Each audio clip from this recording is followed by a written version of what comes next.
Saviez-vous que j'ai déjà été le genre de fille qui se valorisait en faisant 1 million de choses en même temps, en étant continuellement occupée et en cumulant les heures supplémentaires?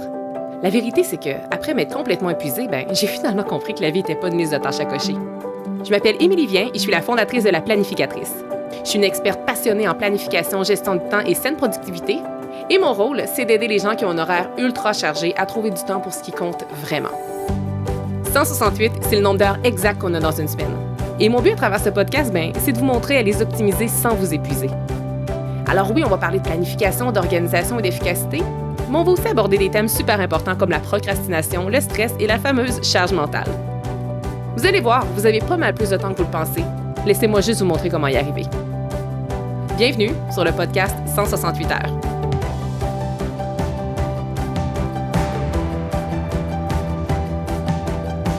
L'épisode d'aujourd'hui n'est vraiment pas celui que j'avais prévu. En fait, pour être pleinement franche avec vous, j'avais prévu vous donner dans l'épisode d'aujourd'hui 10 choses que je fais pour avoir confiance en moi. Mais honnêtement, quand je suis arrivée devant mon ordi pour préparer l'enregistrement de cet épisode-là, à un moment très précis, honnêtement, je me sentais vraiment comme avec le sentiment d'imposteur parce qu'au cours des dernières semaines, mon mindset, donc aussi ma confiance en moi, n'était vraiment pas au top. Donc, plutôt que de vous parler de confiance en soi, aujourd'hui, j'ai plutôt envie de vous parler d'un autre sujet qui, je pense, qui va quand même être tout aussi utile, quoique bien différent. Et je vais vous parler un peu de la fatigue mentale, le sentiment qu'on peut avoir parfois de se sentir perdu et la perte de motivation. Cet épisode-ci risque d'être peut-être un petit peu plus long qu'à l'habitude, du moins je pense. Normalement, je tourne autour d'une trentaine de minutes. Je m'imagine qu'il va peut-être être un peu plus long. Donc, voyez vraiment cet épisode-ci comme si vous alliez prendre une marche ou un café avec une amie. Et juste avant de débuter, donc question de vous garder avec moi jusqu'à la fin, je veux vous dire d'entrée de jeu qu'il va y avoir un concours que je vais dévoiler à la fin de l'épisode. Donc, au début de l'année, je l'ai déjà mentionné, mais en fait, comme la planificatrice fête ses 5 ans, cette année, à travers des épisodes de podcast aléatoires, je vais faire 5 tirages différents et j'en suis à mon 2e tirage. Donc, je vous dirai vers la fin, c'est qu'est-ce qu'il faut faire pour participer, mais surtout, ça va être quoi le prix qu'il sera, que je vous offre. Donc, restez avec moi jusqu'à la fin pour pouvoir y participer. Maintenant, pourquoi est-ce que je vous parle de ce sujet-là aujourd'hui, soit de la perte un peu de sens, la fatigue mentale, puis de la perte de motivation? En fait, parce que honnêtement, je me suis vraiment sentie perdue et vidée pendant mes vacances et je veux vous expliquer pourquoi. Mais pour que vous arriviez à comprendre, je dois d'abord vous parler de mes vacances d'été. En fait, la planificatrice, je viens de vous le dire un peu d'entrée de jeu, ça fait 5 ans que je suis en affaires, ça fait 5 ans que je suis avec la planificatrice. Et pour vrai, c'est la première fois en 5 ans que je n'arrive pas à décrocher pendant mes vacances. J'ai donc passé 2 semaines à non seulement penser au travail parce que j'étais incapable de décrocher, mais j'ai aussi dû travailler pendant mes vacances. Et puis vous le savez, je vous l'enseigne tellement bien. En plus, c'est ça aussi qui faisait que j'ai eu un gros inconfort, c'est que les vacances, c'est super, c'est un moment qui est très, très précieux. Ça nous permet de se recharger. Vous le savez, je prône la déconnexion, tant du numérique pendant les vacances, mais aussi comme de décrocher de notre travail. Et j'ai pas été capable de le faire. Donc, quand je suis revenue de vacances, tout le monde me demandait « Hey, puis comment étaient tes vacances? T'en as-tu profité? Est-ce que tu t'es reposé? » Puis la vérité, là, c'est que c'était vraiment pas les meilleures vacances de ma vie. Par contre, elles ont été très riches en apprentissage et ça, je vais pouvoir vous révéler un petit peu plus vers la fin. C'est quoi justement les choses que j'ai retenues de mes vacances de cette année parce que bien que ça n'a peut-être pas été les vacances les plus reposantes de ma vie, j'en suis ressortie quand même grandie. Et là, je suis capable quand même d'avoir une certaine prise de recul par rapport à tout ça. Parce que si j'avais enregistré cet épisode-ci en plein milieu des vacances, j'aurais pas su quoi vous dire et j'aurais même pas été capable de le faire, je pense.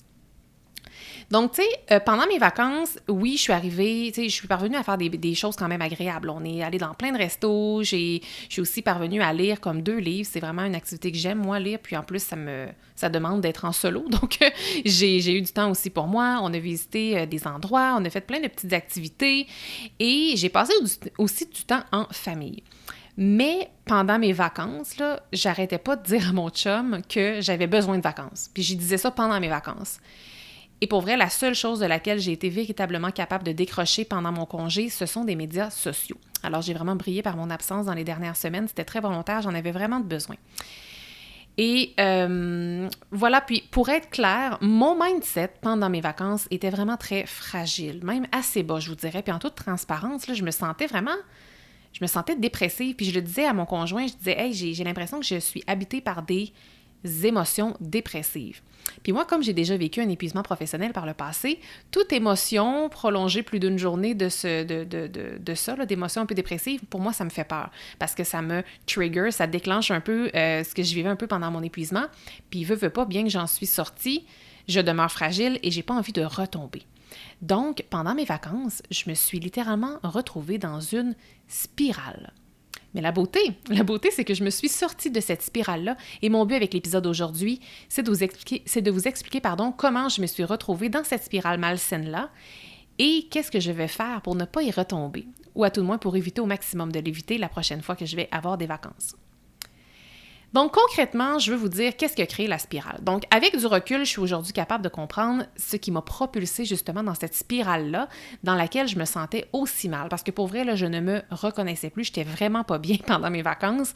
J'étais comme pas bien avec moi-même, en fait. Mais de l'extérieur, tout était beau, tout était parfait. Là, c'était vraiment comme à l'intérieur que ça allait pas. Ce qui fait que je vais vous parler aussi dans les prochaines minutes, là, donc restez avec moi, de toutes les frustrations aussi qui m'ont traversée. Mais juste avant, je veux vraiment vous expliquer comment je me suis rendue là, alors que j'étais en vacances et qu'en plus, je suis supposément experte en gestion de temps, en gestion d'équilibre de vie, puis d'après plusieurs, je suis aussi une experte en mindset positif. Alors, comment j'ai fait, moi, pour me rendre là? Laissez-moi vous expliquer. En fait, à la base, là, le plan de nos vacances n'était pas très compliqué. On avait prévu rester au Québec, mais pendant nos vacances, on avait quand même prévu plusieurs déplacements. Donc, on débutait le tout par un 3 jours à Montréal, dans un hôtel que j'aime beaucoup. Puis l'objectif, c'était surtout de souligner aussi mon anniversaire, puis de faire une de mes activités favorites, soit d'essayer ou de réessayer plein de bons restos. Je suis vraiment une épicurienne dans l'âme, donc on avait vraiment planifié un petit road trip à Montréal. En plus, on avait décidé de monter en train, donc ça rendait comme l'activité encore plus agréable. Et en fait, c'est ça, on avait réservé à plein de restos vraiment sympas. Et ensuite de ça, on est arrivé aussi en pleine canicule, on a débuté nos vacances comme ça, puis notre séjour a été super agréable pour vrai, mais la fatigue, elle a commencé à me ronger, notamment parce que j'ai commencé à avoir un petit peu des troubles de sommeil. Puis c'est pas que les lits n'étaient pas confortables, ou bien c'est pas parce que j'ai de la difficulté, moi, à dormir ailleurs que chez moi, là, bien au contraire, mais pour vrai, j'ai commencé à me réveiller en pleine nuit, puis je n'étais pas capable de me rendormir. Puis une des raisons pour laquelle je n'étais pas capable de me rendormir, c'est que mes projets professionnels me gardaient éveillée. Donc, au retour de ce petit séjour à Montréal, mon sommeil s'est pas amélioré, donc on était de retour à la maison, puis là, mon mindset s'est vraiment détérioré, mais je m'accrochais à nos prochaines escapades qu'on avait prévues dans les vacances, puis je disais, ça va me changer les idées, peut-être que c'est le fait d'être à la maison, ça me rappelle le travail, vu que je travaille à la maison. Donc, j'essaie de trouver des explications, mais je trouvais vraiment pas vraiment de réponse, en fait. Puis, entre-temps, il a aussi fallu que je travaille aussi un petit peu par rapport au travail, donc ça m'a pas aidé à me vider la tête, ça m'a pas aidé à décrocher, parce que j'avais vraiment, vraiment des tâches que je devais faire pendant mes vacances. Et si vous vous demandez pourquoi j'ai travaillé pendant mes vacances alors que j'ai un super bel épisode de podcast qui explique exactement comment se préparer pour des vacances afin d'arriver à décrocher, eh bien, la raison, c'est... en fait, il y a 3 raisons, puis je vais vous les donner de façon très claire, là. En fait, c'est que j'ai un gros et nouveau projet qui s'en vient très, très bientôt, puis j'ai tellement hâte de vous en parler, mais je ne peux pas vous en parler avant comme la fin de l'été. Et pour diverses raisons, il y a un élément de ce projet-là qui devait se poursuivre pendant mon absence. Donc, honnêtement, pour vrai, là, j'ai pas travaillé beaucoup sur ce projet-là en question. Je pense que j'ai passé comme, je sais pas, maximum 30 minutes à travailler sur ça. Mais pour vrai, je pense que j'y ai pensé pendant 10 heures à ce projet-là, si c'est pas 20. Et c'était souvent pendant la nuit que j'y pensais à ce projet-là. Il y a aussi l'agenda, donc l'agenda de la nouvelle année qui va sortir au mois d'août. Et comme chaque année, c'est toujours lancé début août, c'est tout le temps la même rengaine, c'est toujours la même affaire. C'est la 5e édition cette année de l'agenda. D'ailleurs, dans les prochains épisodes, je vais vous en parler un petit peu plus. Là, je suis super emballée, j'ai très, très hâte. Mais comme à chaque année, je commence toujours à travailler sur ce projet-là trop tard. Et j'en suis l'unique responsable. Donc, en raison de ma propre procrastination, j'ai dû valider des épreuves, demander des changements et encore valider des épreuves de l'agenda pendant mes vacances. Puis ça ne pouvait pas attendre le retour parce que sinon, je n'allais pas recevoir comme l'épreuve imprimée à temps pour tout le nécessaire qui est à faire pour le début août. Également, étant donné que j'ai été très prise par divers projets avant mes vacances, notamment j'ai eu une retraite, je travaillais sur plein d'autres choses aussi, j'ai pas eu l'occasion de tout terminer ce que je voulais avant, ce qui fait que je me suis permise de le faire pendant mes vacances parce qu'il y avait certains délais qui devaient quand même être respectés. Donc, j'ai pas travaillé à plein de fois pendant mes vacances. Cependant, il y a une journée dans laquelle que j'ai vraiment travaillé à temps plein cette journée-là, mais c'était toujours dans ma tête. Puis là, je vous évite également là, toutes les autres questions, les décisions, puis les pensées que j'ai eues en lien avec le travail pendant mes vacances, puis qui me gardaient littéralement éveillée pendant la nuit. Puis comme pour en nommer quelques-unes, là, comme je suis en train de changer, c'est-à-dire de statut juridique dans mon entreprise, puis je réalisais comme plein de choses pendant que j'étais en vacances. Je pensais aussi à un nouveau service que je veux lancer plus tard cette année, etc., etc., etc. Alors, mais tu sais, des fois, quand on décroche aussi, c'est le fun parce que ça nous permet d'avoir justement des idées de génie. Moi, j'ai pas eu tant des idées de génie pendant mon moment de supposément décrochage, donc pendant mes vacances. C'est plus que j'étais hantée par les projets actuels et les tâches inachevées. Alors maintenant que vous comprenez un petit peu pourquoi j'ai travaillé pendant mes vacances, je vais continuer de vous raconter mon périple pour que vous compreniez vraiment qu'est-ce qui m'a tiré vers le bas dans cette spirale malsaine-là. Donc, après, bon, on est allé à Montréal, on est revenu chez moi, ensuite on est allé chez mes parents, on est ensuite allé chez mon beau-frère et ma belle-sœur, on a après ça passé 3 nuits dans un autre hôtel, et quand on est revenu à la maison, là, pour vrai, je me retenais pour pas pleurer, tellement que je me sentais pas bien à l'intérieur, alors que comme je vous disais un peu plus tôt, tout allait tellement bien de l'extérieur. Puis en bonus, j'étais aussi dans mon moment féminin du mois pendant mes vacances pile poil. Puis pour vrai, moi auparavant, quand j'avais mes règles, je ne ressentais pratiquement aucun symptôme, là, puis aucune variation au niveau de mon humeur. Mais je sais pas si c'est la vieillesse, mais je me sentais très, très SPM pendant mes vacances en plus. Donc j'avais vraiment l'impression que mes vacances m'avaient plus épuisée que rechargée. Puis qu'est-ce que j'aimais vraiment pas, puis qu'est-ce qui m'inquiétait un peu en fait, c'est que je ne me reconnaissais plus. Alors, fidèle à moi, bien que je ne me reconnaissais plus, j'avais pas tout perdu ce qui me définit, en fait. Je me suis donc tournée vers l'introspection et l'analyse de soi et j'ai franchement trouvé de très, très belles réponses, mais je les ai pas trouvées, ces réponses-là, la même journée. Il a fallu que je laisse un petit peu retomber la poussière. J'ai finalement compris, en fait, qu'est-ce qui a créé ou peut-être qu'est-ce qui a catalysé, en fait, cette spirale dépressive-là pendant mes vacances. Et puis bon, comme vous l'avez sans doute constaté dans les minutes qui ont précédé, là, où que je vous racontais un peu ce qu'on a fait, vous avez sans doute remarqué que j'ai eu beaucoup, beaucoup de déplacements pendant mes vacances. Mais ce que vous devez savoir, c'est que j'en ai eu tout autant dans les 2 à 3 semaines qui ont précédé mes vacances. Parce que moi, j'ai débuté mon mois de juin, je suis tombée en vacances autour du 20 juin, là, donc moi, j'ai débuté le mois de juin en livrant, c'est-à-dire ma toute première retraite avec mes merveilleuses clientes du programme Croissance. Donc, j'ai non seulement eu à travailler beaucoup plus les jours qui ont précédé cette retraite-là, parce que c'était une grande première, il y avait beaucoup de nouveautés, mais en plus, je n'ai pas été chez moi pendant 3 jours, en cause de la retraite. 3 jours après le retour de cette retraite-là, je prenais un vol pour m'en aller à Kelowna, donc pour vous situer, pour les personnes qui sont moins familières avec le Canada. Dans le fond, j'habite à l'est du Canada, puis je m'en allais complètement à l'ouest du Canada pour assister à une conférence d'une journée. Donc, j'ai littéralement fait un fly-in, fly-out, mais comme cette ville est quand même à l'autre bout du pays, il a fallu que je prenne 4 vols en 3 jours parce que c'est pas super... il n'y a pas de vol direct là, pour se rendre là. Donc, j'ai pris 4 vols en 3 jours. J'ai encore dormi 2 fois à l'hôtel. Et puis, je veux dire bien que j'ai adoré et que ça m'a vraiment énergisée d'une certaine façon, cette conférence-là. Ça m'a aussi épuisée aussi parce que j'étais encore en déplacement. Et puis 2 jours après mon retour de Kelowna, qu'est-ce que je faisais? Je repartais encore dans un autre hôtel dans le but de faire ma retraite trimestrielle. Donc, c'était un hôtel qui était tout près de chez moi, mais encore une fois, j'étais 3 jours à l'extérieur de chez nous.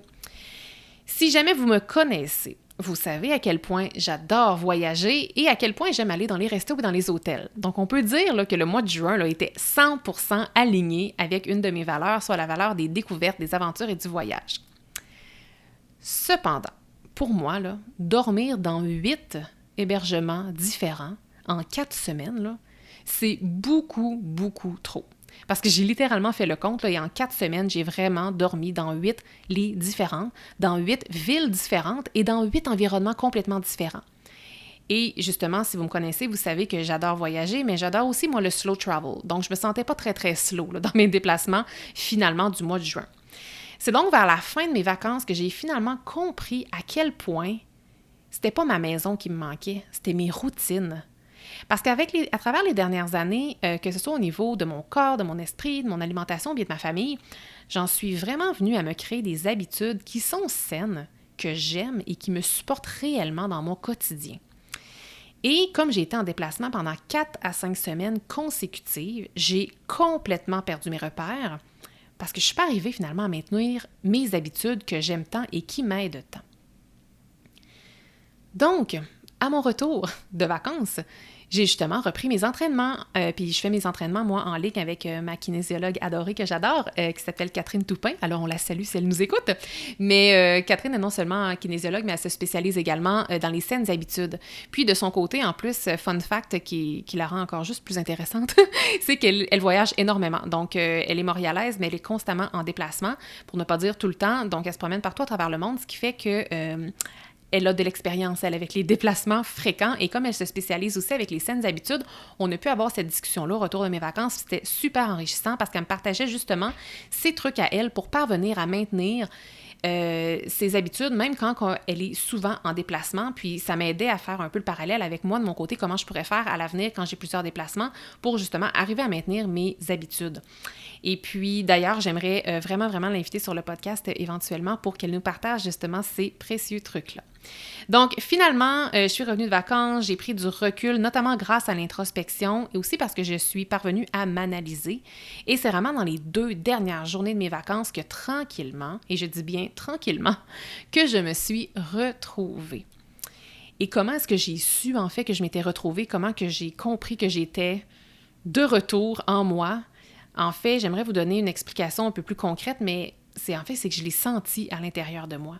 C'est comme si j'ai senti une émotion, en fait, qui s'était absentée de moi ces dernières semaines, puis je ne l'avais pas tant réalisée, puis l'émotion qui m'habitait, puis qui m'a confirmé que j'étais de retour, c'est la sérénité.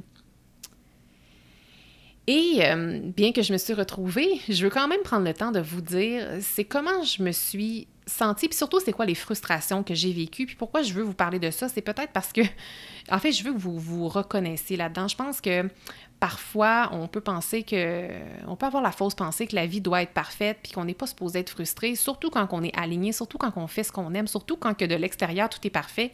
Mais justement, la vie n'est pas une route parfaite.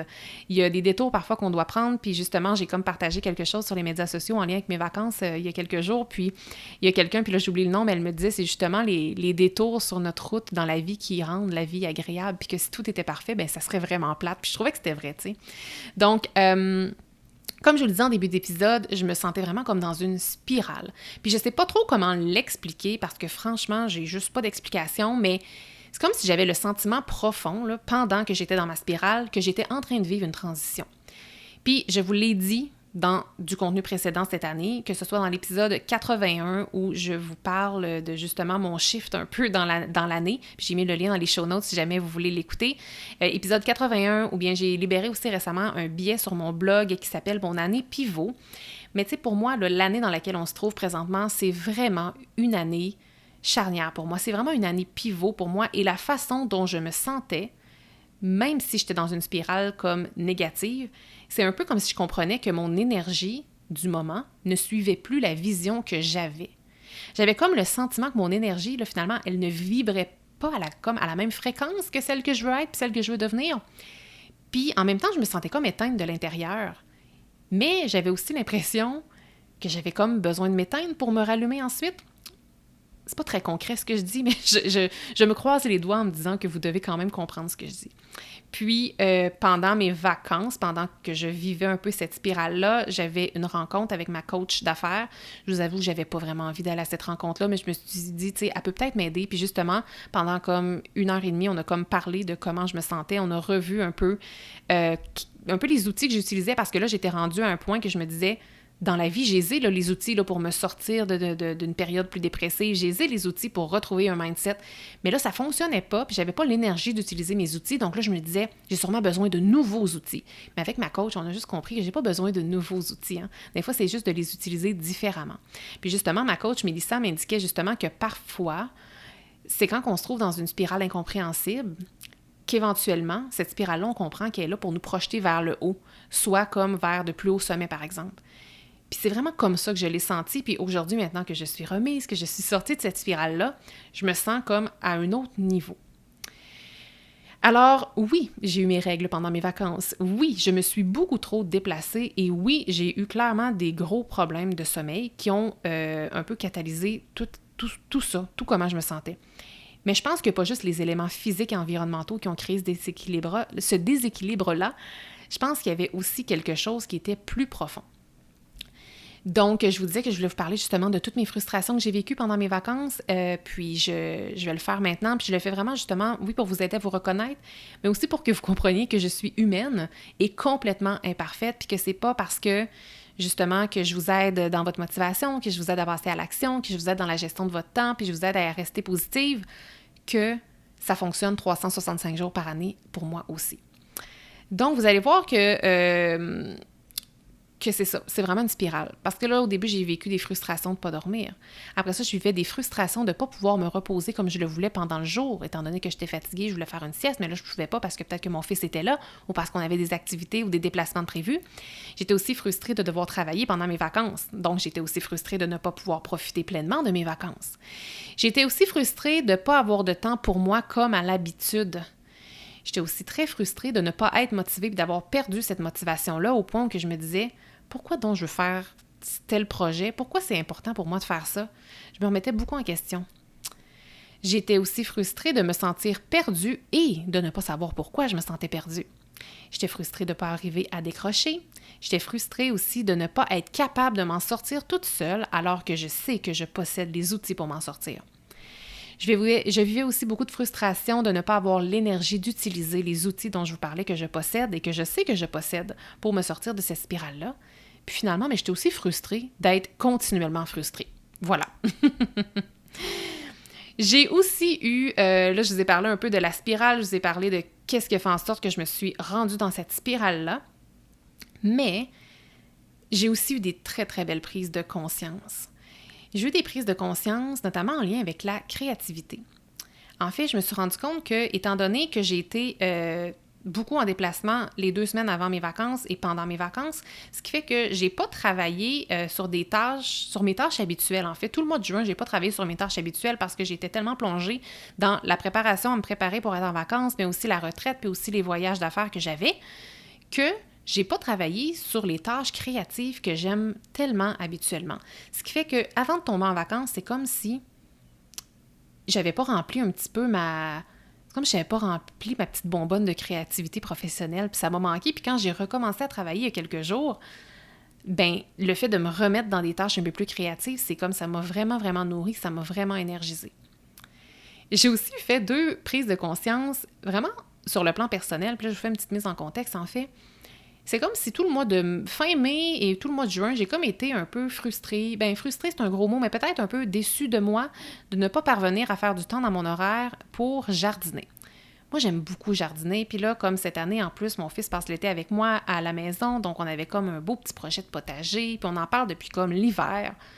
Mais là, comme au 1er juillet, il n'y avait encore rien de planté. Là. Puis là, je vivais comme cette genre de frustration-là de ne pas avoir créé de temps pour ça. Puis là, ma défaite, c'était oui, mais comme j'ai tellement été occupée par le travail que j'ai dû prioriser le travail, j'avais ma retraite, j'avais plein de choses à préparer, donc je n'ai pas pu prendre de temps pour jardiner.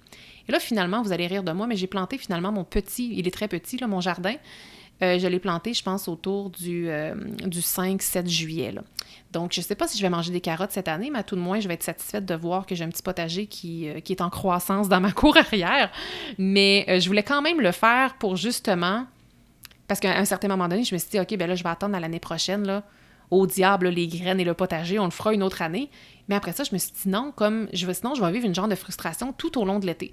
Donc, je me suis mis les 2 mains dans la terre, ça m'a tellement fait du bien, puis je me suis rappelé à quel point cet acte-là, comme de semer dans la terre quelque chose, puis d'attendre qu'il grandisse, puis qu'à tous les jours, on en prend soin, puis à tous les jours, on va le voir, puis on attend que ça grandisse, puis là, il y a des petites feuilles, puis on est super excités. Ça, j'avais envie de le vivre cette année, puis j'avais pas envie de le repousser à l'année prochaine, même si je serais peut-être pas capable de consommer les légumes les plus gros là, cette année. Donc, je me suis rappelé que l'an prochain, je dois faire de la place à mon horaire pour faire du jardinage, même si j'ai des gros projets. Il faut que ça devienne une priorité. Puis une autre chose aussi que je me suis rendu compte dans la dernière année, en fait dans les dernières années, mais principalement dans la dernière année que j'ai vraiment mis de côté, et c'est cuisiner. Moi, si vous me demandez mes passions, là, souvent je vais vous dire les voyages, la lecture et la cuisine. Mais si vous venez dans ma maison, vous allez très très rarement me voir cuisiner. Puis, en fait, mes habitudes, c'est sûr qu'ils ont beaucoup changé, mes habitudes au niveau de la cuisine depuis que j'ai un enfant. Parce qu'avoir un enfant, ça prend beaucoup de temps dans mon horaire. Parce qu'avant, moi, je pouvais comme décider un soir à 20h à commencer à cuisiner, là, chose que je ne fais plus maintenant. Mais bien que je suis encore capable de dire que la cuisine est une passion, je ne le pratique plus. Puis tu sais, la cuisine, puis autant le jardinage aussi, je trouve que c'est une belle forme de créativité. Puis je suis vraiment une fille qui est très, très créative, là, bien que ça m'a pris des années avant de pouvoir me mettre cette étiquette-là dans le front que je suis créative. C'est que je trouve que, en fait, je suis une fille très créative, mais que cuisiner, c'est... quand même, ça apporte de la créativité, même si je suis quelqu'un qui suit vraiment la recette. Là. Je suis pas du genre à inventer des choses. Mais pour moi, comme de te travailler avec les éléments, avec les ingrédients, puis de créer quelque chose, moi, je trouve que c'est très, très créatif. Et j'ai pris conscience pendant mes vacances que ça fait comme à peu près 1 an que je ne cuisine plus. Pourquoi? En fait, parce que je vous l'ai déjà partagé, en fait, dans la dernière année, on travaillait avec Chef's Plate, qui est un peu comme un Good Food, un Hello Fresh. Nous, c'est juste que c'est notre préféré, c'est Chef's Plate. Et on fonctionne avec ça, fait qu'on n'a pas à se casser la tête. Et en plus, c'est mon conjoint qui fait la cuisine. Il termine lui de travailler très tôt, ce qui permet que c'est lui qui s'occupe de faire les soupers à tous les soirs de la semaine. Donc, c'est un rêve pour vrai, parce que j'ai pas à me soucier de ça. Je finis de travailler, le souper est prêt. On sait toujours que ça va être super bon. Mais moi, je me suis comme oubliée là-dedans parce que j'aime cuisiner. Donc là, je me suis dit, OK, il faut que j'arrive à réintégrer la cuisine dans mon quotidien. Puis si c'est pas les soirs de semaine, parce qu'on continue peut-être de continuer avec Chef's Plate. On l'a quand même mis en pause là, parce que ça m'a assez remué pour le mettre en pause. Mais je me suis dit, sinon, c'est peut-être la fin de semaine que moi, il faudrait que je me mette à cuisiner davantage. Donc, vous voyez, c'est des petites prises de conscience comme ça que j'ai réalisées. Puis aussi, une autre chose également que j'ai compris qui me faisait vraiment, vraiment du bien. Et ça va... En tout cas, vous allez peut-être rire, là, ça va sembler tellement anodin, mais j'ai rangé mon garde-manger. J'ai fait le désencombrement, le ménage, et j'ai tout ordonné ça dans mon garde-manger. Et ça m'a tellement fait du bien, puis ça m'a fait réfléchir aussi à quel point je devrais peut-être faire un peu plus d'ordre dans ma maison aussi. Le but, c'est pas que ma maison ressemble à celle de mes parents ou mes beaux-parents, qui sont comme les personnes les plus ordonnées. Tu sais, on rentre, puis je sais pas si vos parents sont comme ça ou... Peut-être que vous êtes comme ça aussi, je vous admire si c'est le cas, mais... Moi, quand je vais chez mes parents et mes beaux-parents, là, c'est comme, on dirait qu'ils sont toujours prêts pour une visite, là, comme si leur maison était à vendre. C'est vraiment pas le cas chez moi, donc je n'aspire pas à ce que ma maison soit toujours spick and span comme ça. Cependant, j'ai comme pris conscience que j'avais besoin d'un peu plus d'ordre dans ma maison. Ça va vraiment m'aider avec ma motivation, avec mon énergie, puis je suis certaine que les expertes en Feng Shui diraient que l'ordre dans la maison va vraiment aller élever l'énergie, et ça, je le crois à 200%. Et finalement, j'ai envie de finir en vous expliquant concrètement ce que j'ai mis en place pour justement me sortir de cette spirale-là et surtout d'éviter d'y retomber. Donc concrètement, là, ma petite boîte à outils, les petites choses que j'ai faites, un pas à la fois, là, vraiment un petit pas à la fois pour me sortir de ça, c'est que je me suis écoutée. Je me suis écoutée parce que j'ai plein d'outils, je possède plein d'outils, mais je me disais, OK, j'ai pas l'énergie pour sortir ces outils-là, donc qu'est-ce que j'ai envie, qu'est-ce que j'ai de besoin. Et la première chose qui venait en moi, la chose que j'avais de besoin, c'était vraiment comme de me connecter avec ma higher self. Ma higher self étant la version la plus évoluée de moi. Là, on tombe un petit peu dans le spirituel, mais je ressentais comme le besoin de me connecter à la personne qui est vraiment la version la plus évoluée de moi, et on pourrait dire aussi la version future de moi, mais là, c'était même à un autre niveau. Là. C'est comme si j'avais besoin de créer une genre de relation avec cette personne-là pour me sentir moins seule, puis comme un peu me faire conseiller, là, comme si j'avais une grande sœur qui me dit, tu sais, Émilie, c'est correct que tu files comme ça, c'est normal, voici, tu sais, qu'est-ce que tu peux faire, ou comme je suis avec toi, t'es pas toute seule. C'est comme si j'avais besoin de ça, puis j'aurais pu demander à mon chum, à plein de monde, là, puis j'étais bien entourée pendant ce moment-là, mais j'avais comme besoin de trouver cette ressource-là à l'intérieur de moi. Donc, j'ai fait différentes petites choses pour me connecter avec elle, on va dire, avec cette higher self-là. Notamment, je me suis remis beaucoup plus au journaling. Donc, j'ai pris un bon vieux cahier avec un crayon et j'ai écrit. Souvent, la nuit, quand je dormais pas, je me levais et j'écrivais. Je trouvais de très belles choses, de très belles réponses. Et donc, j'ai réintégré de façon un petit peu plus régulière l'écriture parce qu'on dirait que dans les derniers temps, j'étais beaucoup moins assidue dans l'écriture. J'ai aussi commencé à faire quelque chose. C'est pas encore très constant, mon affaire, mais le but, c'est que ça le devienne tranquillement. En fait, étant donné que je passe l'été avec mon fils à temps plein à la maison et qu'il faut que je travaille un petit peu à travers tout ça, je vais avoir très peu de temps en solo. Et moi, le temps, je suis vraiment une fille très, très solitaire à la base, là, donc j'aime ça me retrouver seule. Et là, je vais être très peu seule. Donc, qu'est-ce que j'ai commencé à faire, justement, à la fin de mes vacances? Ça m'a tellement procuré du bien à l'intérieur de moi. C'est, étant donné que je me lève tôt, En fait, non, c'est pas vrai. Je veux dire, mon intention est de me lever tôt, mais dans les derniers temps, j'avais énormément de difficultés, même si mon cadran sonnait tôt, c'est comme si j'étais pas motivée à me lever. Même si je me disais, non, mais tu vas aller lire, tu vas aller écrire, j'étais pas motivée à faire ça. Fait que là, je me suis trouvé une activité qui me donne vraiment envie de sortir du lit. Et cette activité-là, c'est d'aller faire une marche matinale très, très tôt le matin.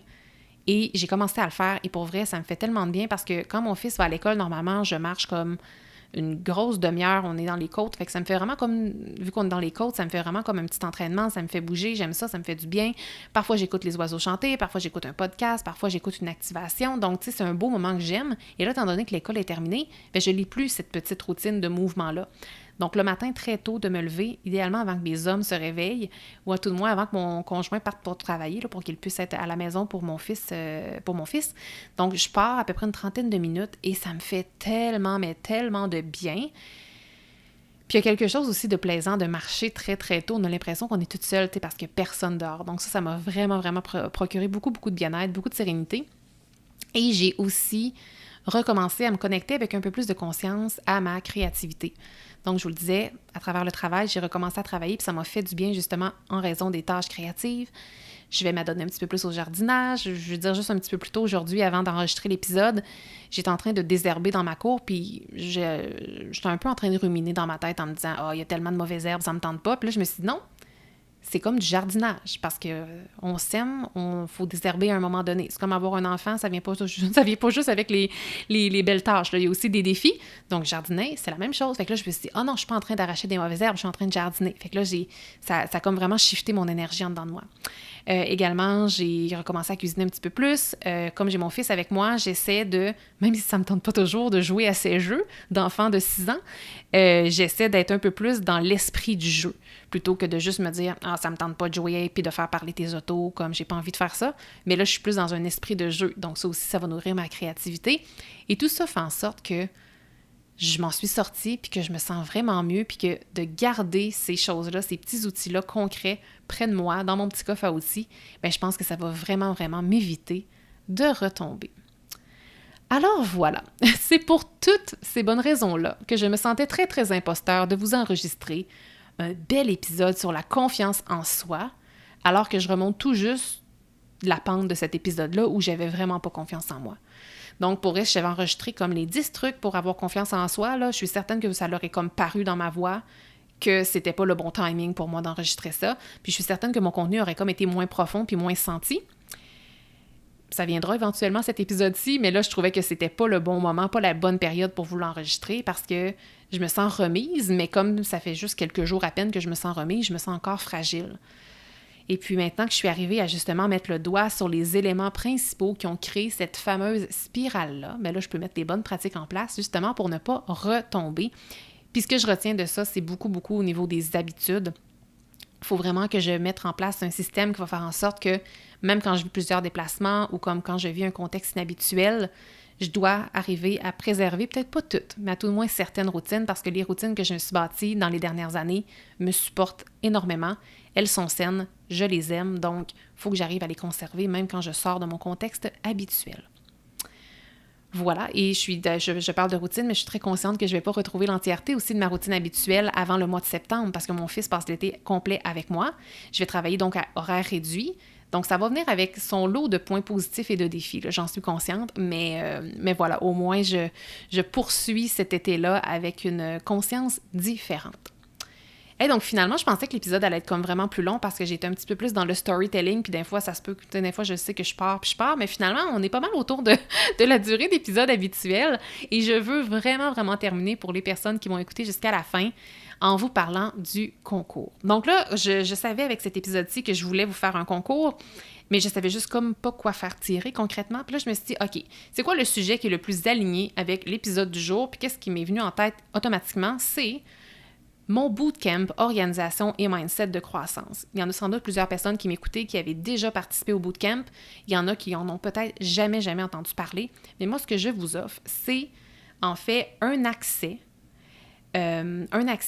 à ce bootcamp-là, Organisation et Mindset de croissance, à l'édition d'avril. Donc, ça a été enregistré. Et moi, ce que je fais, c'est que je vais faire tirer, je vais vous expliquer comment ça va fonctionner, là, mais je vais faire tirer à une personne l'accès à ce bootcamp-là. Donc, concrètement, c'est quoi?